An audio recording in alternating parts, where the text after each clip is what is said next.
Yourself, you said you've moved away from Catholicism. Would you say you've gone towards maybe the more humanist point of view, or would you say, yeah? Yeah, definitely, yeah. So when it comes to what you see around you, design and all of this, how do you kind of reconcile that? Do you believe it comes from God, or? It's a good question. I think I still believe in God in a spiritual sense, not.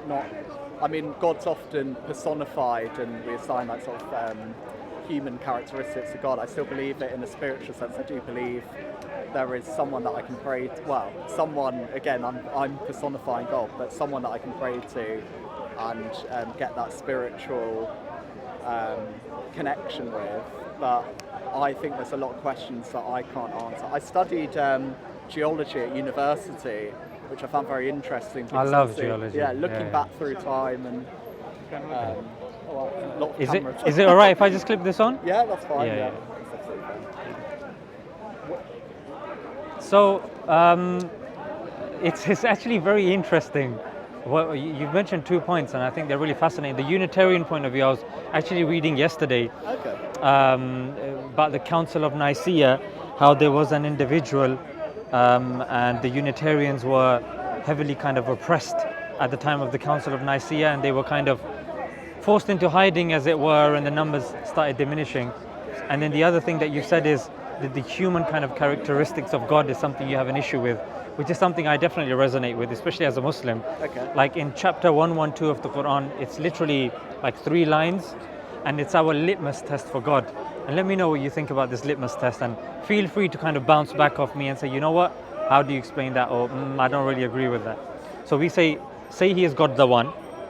So that's the first criteria of God, he has to be the one. The independent, he does not beget, nor is he begotten. He doesn't give birth, nor was he given birth to, and there's none like him.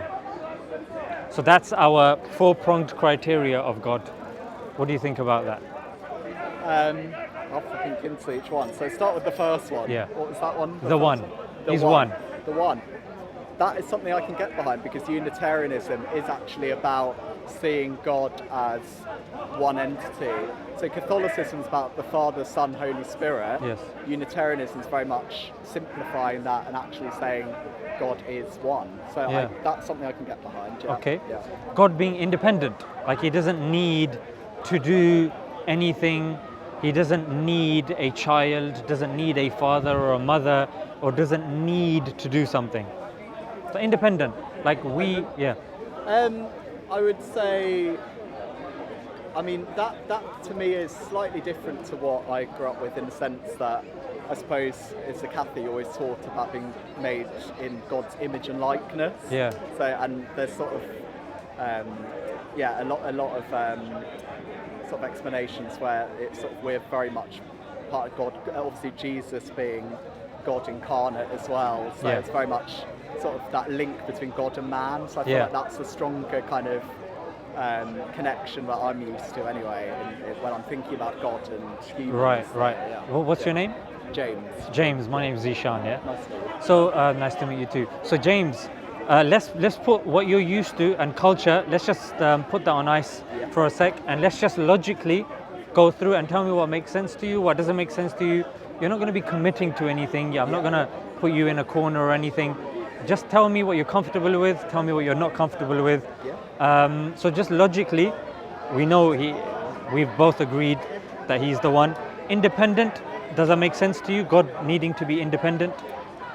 Yes, logically. It does. Yeah, logically. Yeah. And then following on from that, not needing to beget something or begotten himself, which plays onto the independence. Yes, I suppose on that same train of thought. Yeah. And God not being like something else. For example, me creating the VCR doesn't mean. Sorry, I'm still on. So I'm from the era of the DVD. DVD. Come on, Netflix. Is it on DVD yet, mate? So I'm thinking now. Nowadays, everything's here on Netflix, isn't it? So if I, for example, programmed the receiver, as it were, of these satellite programs or whatnot, I don't need to become like it, or it doesn't need to be reflective of that. That's why we have, and there is none like him. What do you think about that? I mean, as a starter with, I do think I'm happy with not having a completely nailed down perception of what God is. So Okay. I do think that's something that I could be, open to believing, but it's not something that I would definitively sort of say, But it makes yeah. logical It sense makes- though. yeah, it makes Yeah, sense, yeah. Because if we're saying that this is somebody that is transcendent, this is somebody that's all powerful, all loving, all hearing, then surely it's like, it's an analogy that I've used. Maybe you can tell me how good it is or not. I use the example of two cars talking. So one car says to the other, the one who's created us, like Henry Ford, whoever makes these cars. Yeah. They've got arms. What arms? Well, you mean doors? No, they're made out of flesh. Flesh? You mean metal? No, they eat burgers and stuff. You mean petrol? Like it's inconceivable for a car, yeah. or something like with similar analogy. So that's why, like for God, especially that if God is somebody that we rely upon, God has no beginning, has no end, and we need Him for our morals. Yeah. So that's our kind of criteria of a God. And then we believe, and tell me if this is something that maybe you're unfamiliar with. Did you know that as Muslims is part of our Aqidah or our belief to also believe in the previous prophets before the Prophet Muhammad? And of those prophets are Jesus, Moses, and the likes. Did you know that as Muslims? Yes, I did, yeah. And how Jesus is actually mentioned more so in the Quran, by name that is, than the Prophet Muhammad. I think with Jesus, I'm fascinated by Jesus. I think, as I said, with the thing that attracts me to Unitarianism is it was very much distilling down the simple teachings of Jesus. And for me, that is the most important thing, sort of like love thy neighbour, treat people how you want to be treated. He also actually had quite a lot of disdain for strict laws that were in Judaism, for example, that he actually thought weren't important or were outdated. For example, I think there was some sort of law about eating on a particular feast day, and he actually, I think they were tired, and I could have this wrong, but he sort of turned around and said, actually no, we can eat. I think for me it's that simplified teaching that I really hold on to, and I'm going to bring up a topic that we almost certainly won't agree on. So part of the reason why I turned away from Catholicism was because I'm gay. I'm in a loving relationship, I'm in a monogamous relationship. It's a relationship that I value very highly. I think it's very, I respect my partner, my partner respects me. I went to actually school in my Catholic school with a Muslim guy, and he actually messaged me before and actually said I am gay, and he was really struggling with that. And he said, I will be rejected by my parents. I will be,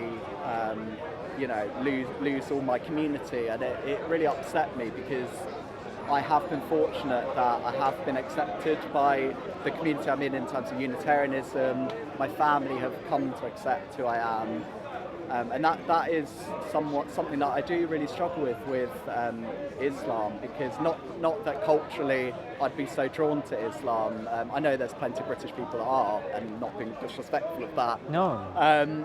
But it's something that I do have an issue with, because I know within myself that me being attracted to a man isn't morally wrong, I don't think. And I feel now I've got to the point where I've reconciled that within myself, and I don't feel that I'm living less of a life than someone who isn't gay. Interesting. Yeah. Yeah. So you touched on two very kind of important topics. I think the first one was you really like the simplicity of the belief of Unitarianism. And it's ironic because this is something that even as a Muslim, we kind of, when we speak to other people, we say that if something truly comes from God, then inherently this is something that should be clear. That it should be something, if we're, for example, saying that, look, belief in God will determine your fate in the hereafter. You have heaven, you have hell. It's literally as, close to binary as that. So So now the question would be that surely then if this is a belief that's for all of mankind, it should be reflective in it. That I should be able to explain it to a 6-year-old, to a 10-year-old, to a plumber, to somebody with, a homeless guy with, very little education. It has to be accessible to everybody. Yes. And I would argue Islam ticks that box as well, in the sense that our declaration of faith, literally, like if you were to accept Islam, all you would literally say in Arabic is, I testify there's none worthy of worship besides God, and I testify that Muhammad is the messenger of God. It's literally as simple as that. And that is our faith distilled. We believe that there is God, and we believe that Muhammad, peace be upon him, is the messenger of God. More specifically, the final messenger of God. Okay. May I ask why you, because obviously you mentioned that there's other prophets in Islam. Yes. Why is, obviously Muhammad sort of was a big teacher about, God in Islam. Why is he put on a pedestal above, for example, Jesus? Yes, interesting. So we believe that the Prophet Muhammad, peace be upon him, is the final prophet. Yeah, so if you and I, we were alive at the time of Jesus, that testification of faith that I said to you would be slightly different. It would be, I testify there's none worthy of worship besides God, and I testify that Jesus is a messenger of God. We would be following Jesus. But after Jesus passed away, we don't believe he passed away, we believe he was raised and he will return again. So when Jesus left earth, people started changing the scripture. And then as with previous prophets and their scriptures, it gets changed, interpolations, things get added in and things get taken out. But with the Quran, because it was the final revelation, God sent the final prophet, after whom there would be no other prophet. After whom there would be a specific time, then the day of judgment would follow. So it's a scripture, it's a teaching that doesn't require anybody to come after it. And what's interesting is you said about Jesus, that Jesus came and abrogated the term that I would probably and correct me if I'm wrong, I don't want to wrongly assume what you said, but Jesus abrogated certain teachings of, say, Moses. We also believe similar, like the previous nations, in order for them to maybe get rid of sin or their treatment of sin and the nature of their relationship with God was slightly different. As society changes, then the rulings have changed as well. And because this is the final revelation with the final prophet, therefore we have we have a degree of teachings which is preventative. So as opposed to don't do adultery, we'll say, okay, don't even go near adultery. Like don't put yourself in scenarios. Like, okay, there's idol worship, don't even go near things that will even lead you to idol worship. So preventative, because there's going to be no explanation afterwards. It needs to be something that's practical in that sense. And in terms of course, the belief that you were saying, one God, one prophet. Oh, is there a Trinity? Okay, if Jesus is dying on the cross, when he's saying, my God, why hast thou forsaken me? What's going on here? Who's he praying to? If he's dying, who's dying? So again, for a layman, it's very difficult to conceptualize and understand. So when it comes to that, I 100% agree with you. The religion has to be something very easy to understand. But with Christianity, again, I'm sure you'll agree, there's so many different versions of the Bible. With I think you've got the Roman Catholic Bible, you've got the there are different versions. And they've got several books in there, and in one version, and they won't be. But the Quran universally, because God has promised to preserve it, it's very fascinating to see how it's preserved. Because I was a bit of a skeptic back in the days as well, and I said, okay, it's well and good that people are saying it's preserved. How can I measure that today? But what's fascinating is it's actually preserved in 3 ways. Number one, Arabic is a live language in which the Quran was revealed. So it's the 5th most spoken language on the planet. Jesus spoke Aramaic. Aramaic is not a live language. Bro, is it all right if I borrow that umbrella?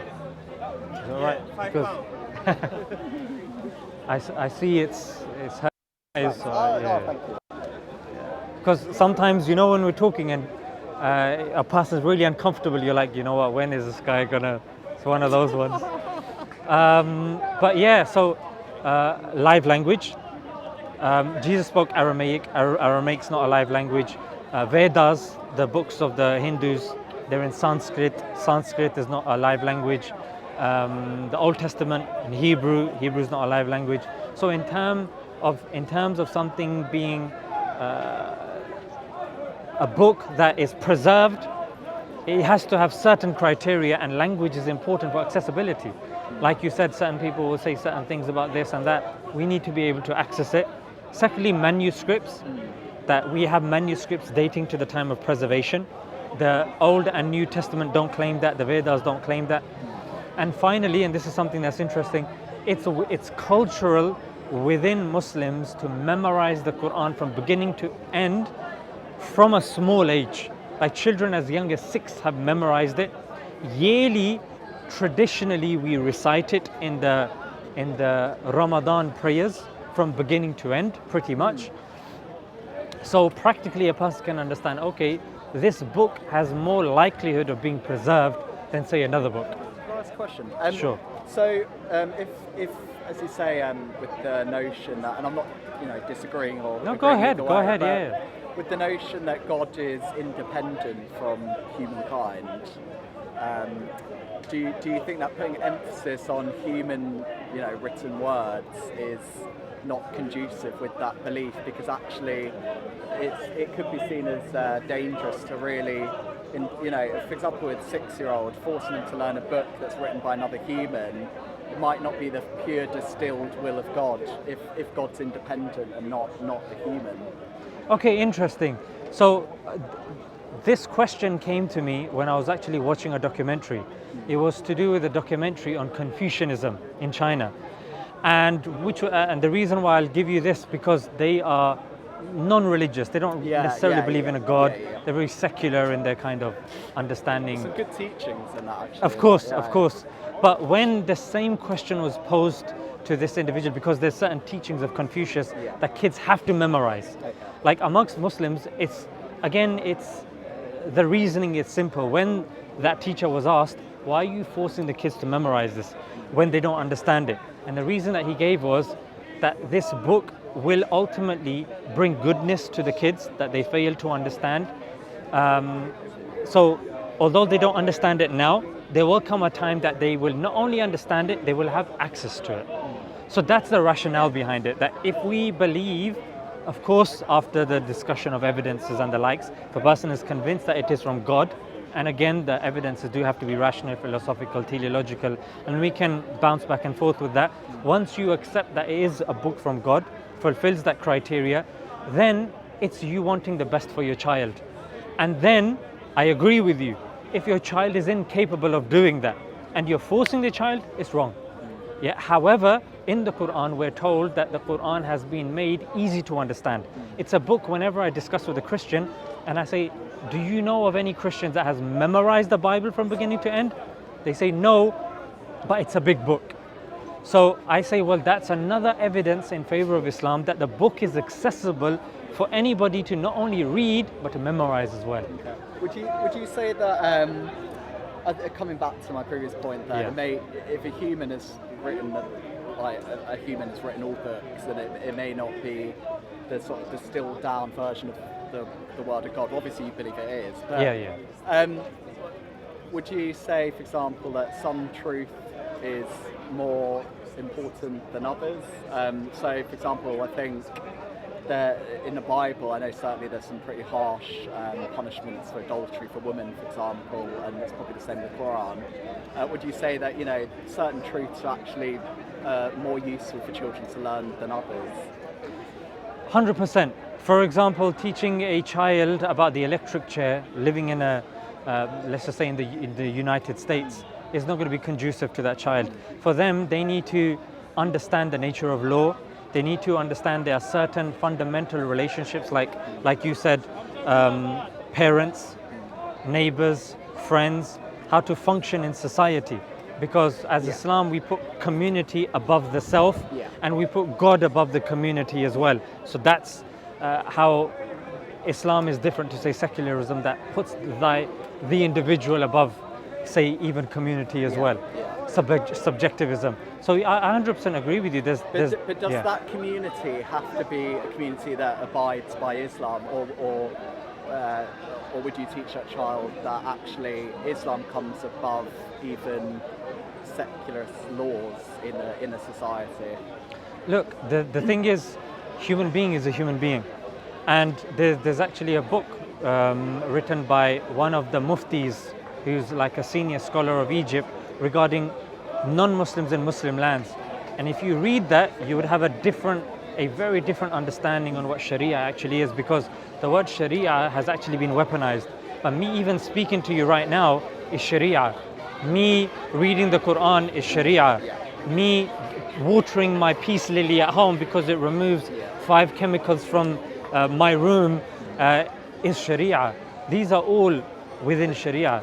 So I guess just to answer your point, which is non-Muslims, Muslims, whoever they are within the community. For example, my neighbor, whether he's Muslim or non-Muslim, if I am eating and he's not eating, it's my responsibility to feed thy neighbor. If whether it's someone's a homosexual or someone's not a homosexual, that doesn't mean I can't have a good conversation with them. And frankly, and this was what we were going to come to as well, but because you said 2-3 points and we were on the second one, I hadn't forgotten that. But so what if your child is a homosexual, that doesn't mean you abandon that child. If you believe as a Muslim homosexuality is wrong, that's more of a reason for you to keep regular contact with the child. Do you see? Obviously I disagree with that sentiment, but I agree with the notion that you don't. I can see what you're saying. Also, could it be seen as disrespectful or culturally insensitive for a Muslim to insist that their beliefs are superior to the cultural beliefs of a particular society, especially when someone from that society, say from the UK, went to Saudi Arabia and insisted they were culturally superior in that society? Yeah, it actually reminds me, when it came to the Qatar World Cup, you had people that were insisting upon wearing the LGBTQ band, and they were saying, look, this is our country, these are our beliefs, can you respect it? And no, we have to enforce this morality upon you. And there was that whole morality kind of discussion. So I mean, if I'm living in the UK, I was born and bred in the UK, I have a certain belief, and I believe on the ranking of truth. I believe, just like, for example, if we're dealing with, is there a God or is there no God? So truth to me would be, after looking and analyzing the evidences, there is a God. So for me, that's a truth statement now. So if somebody says, no, there is no God, I say, okay, why do you say that? For them to say, look, no, both can be right, I say respectfully, I would disagree. You can't say there is God and there is no God.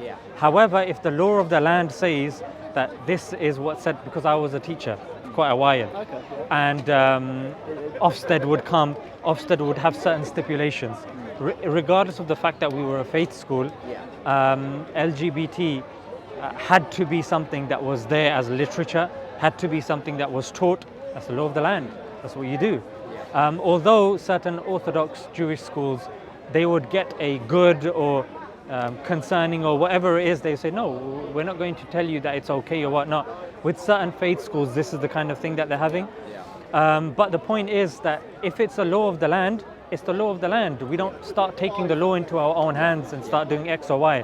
But if a community disagrees with it, they I'm sure you'll agree, they have a right to kind of say, look, we disagree with this. We don't think that this is, this is ethical. This is, if we're discussing morality, where are you getting your morality from? I'll tell you where we're getting our morality from. Let's discuss and see which is. That's perfectly, So in that sense, but unfortunately and sadly, some people, they don't see it like that. Like, I'm sure you know, there's this whole right wing and left wing debate going on now. The Conservative Party are tightening the screws when it comes to the LGBT.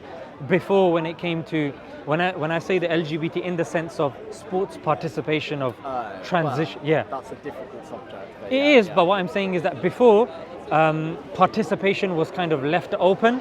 Now there's government intervention into it, and they've kind of drawn the line in the sand, saying we're opting for this side. People are saying we're opting for this side. Gender segregatory toilets was a bit like, okay, this as a corporation, we're going to opt for this. So there wasn't clarity in terms of what the government, like Putin's government has drawn the line in the sand, saying we're Orthodox Christians, This is not something we're going to I entertain. think also with LGBT stuff, it's easy to, as you say, with culture wars, to assume that there is this ideology, which I know some people subscribe to. Yeah, obviously, plenty of gay people don't subscribe to, yeah. or trans people, or whatever. Yes. So, you know, some people are they subscribe to a set of beliefs around that. Yeah. But in reality, with some religions, it's people, there's grey areas, you know, where people agree with certain things and not with others. So Yeah, I think that's something to bear in mind as well. And there are LGBT people that are religious, like for example me, I've got some degree of being religious. Yeah, yeah. So yeah, it's really interesting. I need to go to my sister's 21st birthday. Oh, really nice to meet you, James. Yeah. Nice That was a nice conversation. Yeah, really, really nice. Yeah, take care, James. And I'm just going to take that microphone. Yeah, thank you. Yeah, if you're here and you want to talk next time, I'll be here as well. Cheers. Yeah. Yeah. Take All care. right, Bye. you. Bye. Assalamu alaikum. Welcome salam. Oh, place to see you too. Let's have. I saw you in the Dining to Jannah as well. Yeah.